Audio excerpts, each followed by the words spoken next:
Good morning to all students class first year RS Inter College Kanpur. Today I am going to teach you poetry.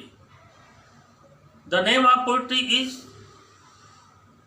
The Scholar, composed by Robert Southey. Robert Southey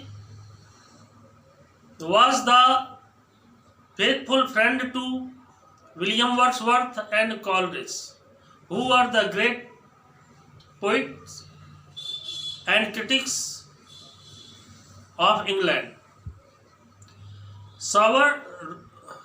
Robert Southey is also very famous for his poetries. In this poetry, the name of the poetry is The Scholar, composed by Robert Southey. The headlines of these poems are written.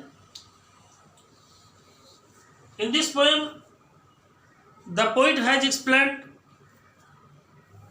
introduced the importance of the books and the great importance of the writers of the past who are dead and are not alive at this time, but their written books are found in the libraries. The poet, sitting in the library, often spends his time in study of the books. He gets the entertainment and knowledge and inspiration from the great books written by the great scholars, great authors of the past, who are not alive at this time.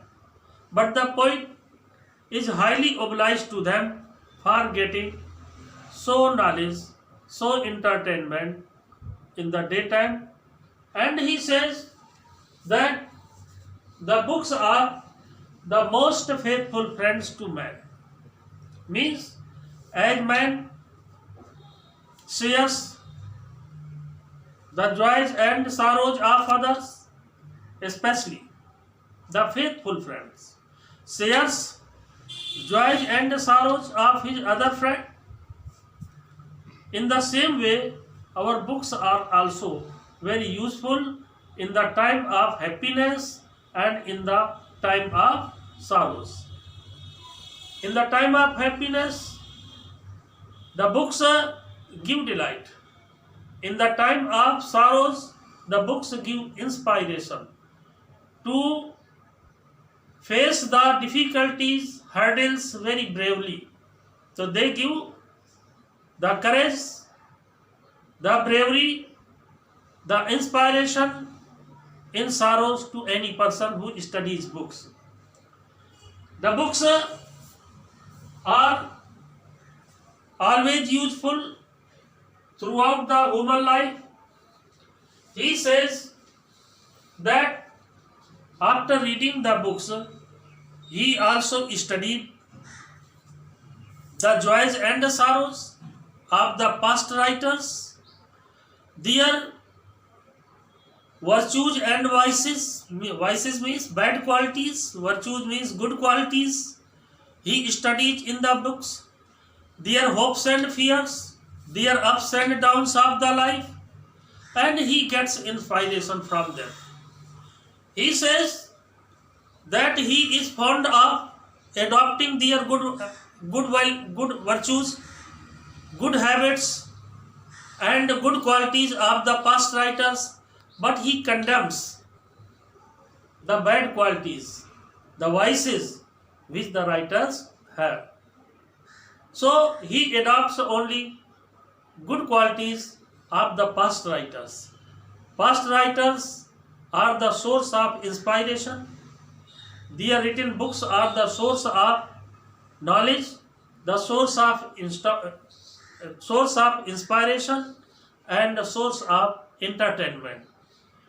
The last desire of the poet is also that, like the great poets, great authors who have died, but their books are still found in the libraries, and they study the books in the libraries and gets inspiration.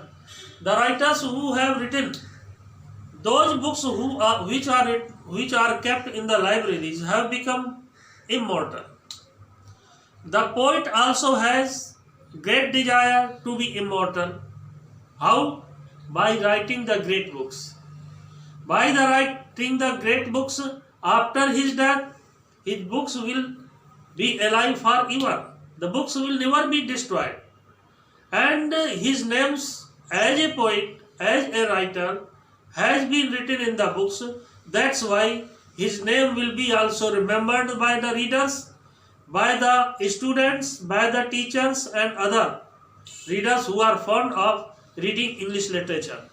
So he wants that before his death he may write the great books, so that after his death his name may be always remembered, may be immortal, because literature is immortal and it immortalizes the person who gets place in the literature. So literature is immortal and it immortalizes the person who gets name in the literature or in any book, whether it may be poetry, prose, short story or novel or play.